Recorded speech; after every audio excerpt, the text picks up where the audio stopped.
absolutely love this old washstand. I have one of my own that used to belong to my grandmother.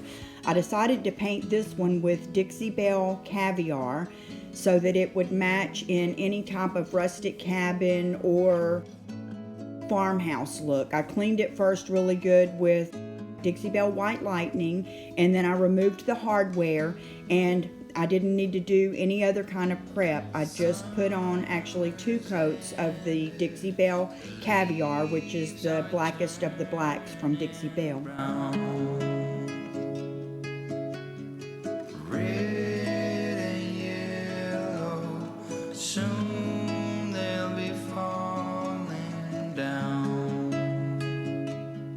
Dixie Belle is a chalk mineral paint, and it adheres to most surfaces without needing any other kind of prep work. If it feels like it's getting a little bit thick, I just mist it a little bit with plain water, and it helps it to flow a little bit better. If I want it to be thicker, I can leave the lid off and let it thicken up. If I want it to be thinner, I can thin it down. It's perfect for furniture painting. Autumn comes too soon.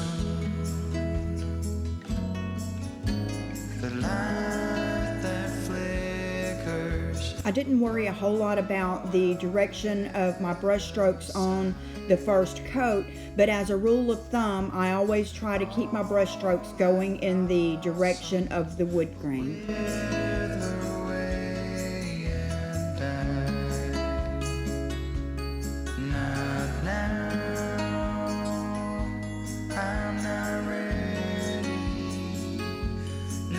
Just yet, I'm not ready for autumn. Autumn comes too soon. I'm not ready for autumn. I used an applicator pad to apply walnut gel stain to the top.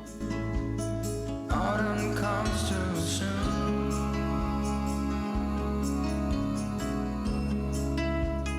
Autumn comes too soon.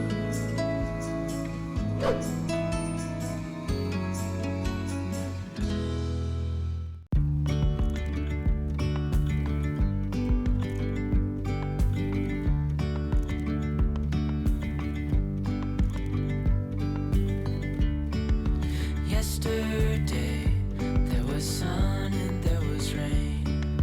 Beauty in the Gel stain doesn't penetrate, but lays on the surface of the wood.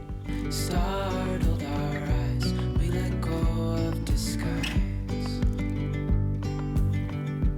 I use the Dixie Belle flat synthetic brush. I think that's a medium, maybe the large, but I use the synthetic brush so that I would have not so many brush strokes. If you want more brush strokes to show, use the natural bristles. If you want fewer brush strokes to show, use the synthetic bristles. Dreamy, breezy, we go. Easy, easy on our tiptoes. Undercover agents of the other. Beyond gravel, beyond all.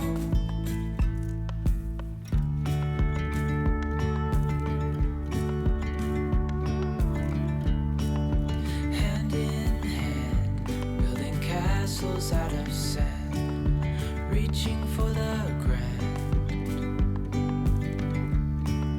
As willows align. After the first coat of Rust-Oleum gel stain, it still showed through in some areas that needed work and where I had used it as a demo, so I restained it. Dreamy, breezy, we go. Easy, easy.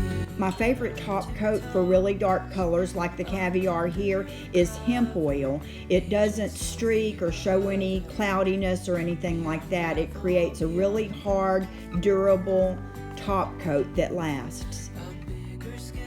You can see a little bit on the front here. I did lightly distress around the edges of the front and of the doors just to keep that old age showing through a little bit more.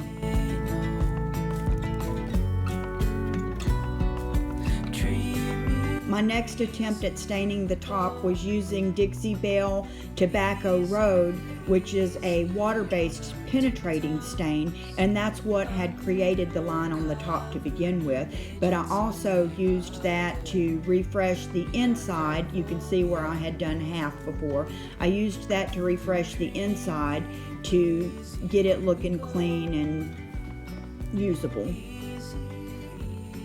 As a final finish on the top, I did actually go back with Dixie Belle No Pain Gel Stain in Walnut and put 2 coats. Beyond gravel, beyond all.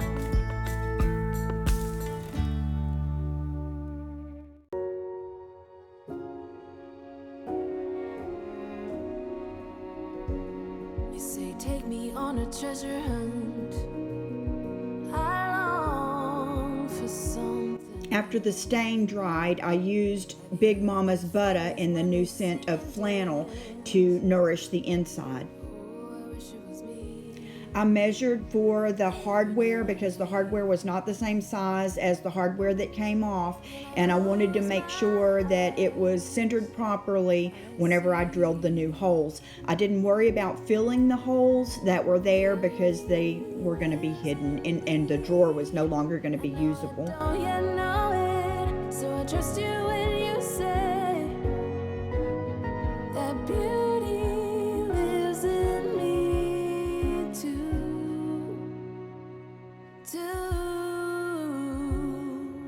When choosing a drill bit for the new holes, I twisted it between my fingers with the screw that I was going to use through it to find 2 that were the same size. For many of us, I promise you that we learn through the wrongs,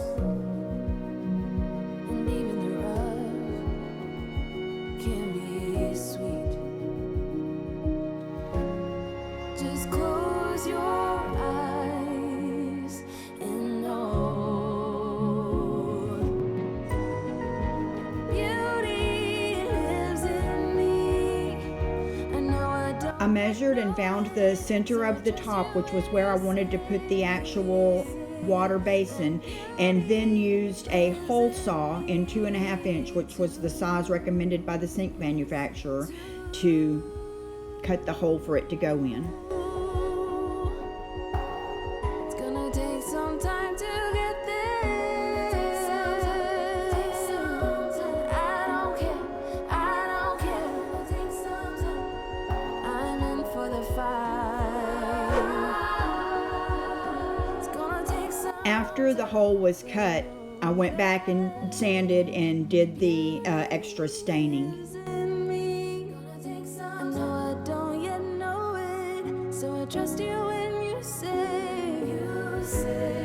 that beauty lives in me too. Beauty lives in me. I know I don't yet know it, so I trust you when you say that beauty lives in me too.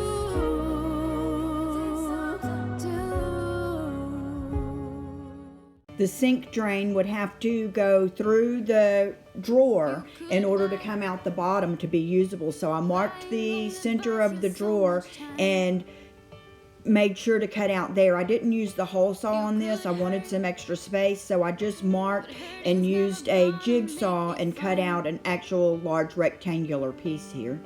I made sure that the hole that I cut was actually big enough for the water lines for the faucet to go through there as well. You might fake, it's never gonna make you understand. I don't care what you do, but here's a tip for me to you.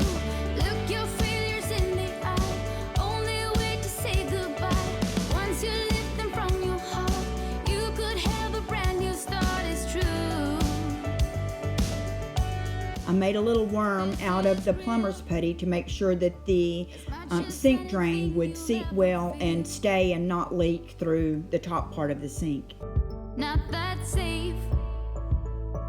I used the plumber's tape around where it would screw onto the drain underneath. Make sure and apply that in the direction that you're going to be twisting. Shouting someone out that knows you well,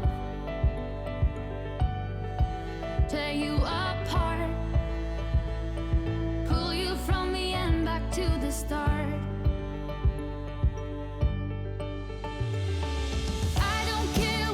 I decided where I wanted the faucet to be and then measured and drilled a hole for that as well.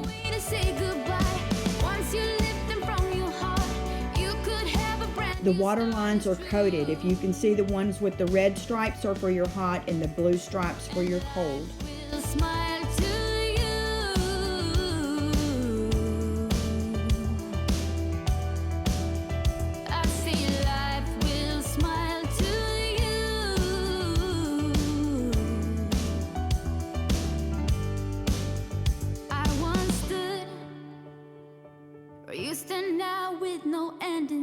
After running them through the top hole, there's a screw part that goes back in through the top to make sure that it stays attached.